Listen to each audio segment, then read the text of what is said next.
I think the biggest thing is the offensive coordinator.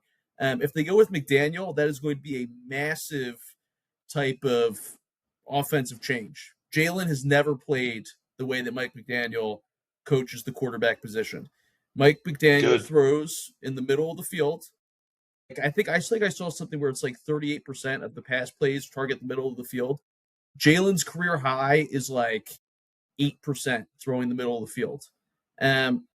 Tua ran like 3 times more under center play action than Jalen did this past year. So would completely, and by the way, expects his quarterback to play with great anticipation, right? Make the right read.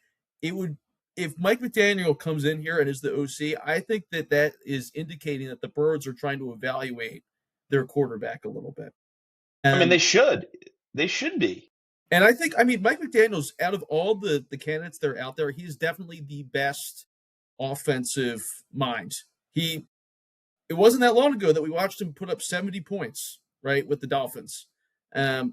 So that's very interesting. I think that, I think that there's like the Brian Daboll.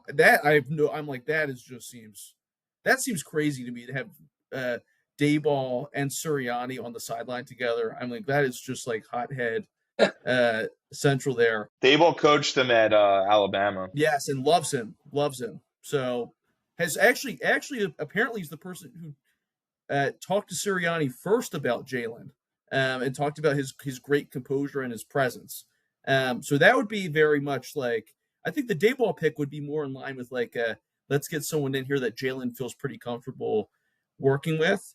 We did that with Brian Johnson. It didn't work. So, well, Brian Johnson was also like an internal type guy. Daboll at least has, he has had success at OC, developing Josh Allen.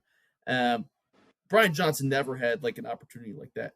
This is my hot take for coordinator, which won't happen, but this is what I think would be. I just think this would be great in so many ways. You bring in big balls, Dougie P. You bring back Doug Peterson.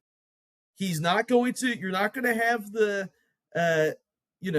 it's like similar to the Fangio thing. Fangio is not going to go leave to be a head coach in a year where you're back in the same spot. What was the big issue with the offensive play calling this year is it was way too conservative. Doug Peterson had his backup QB in the Super Bowl, throws a flea flicker touchdown, obviously does the Philly special, is just someone that calls big time plays, is not afraid to go out there and call some of those plays.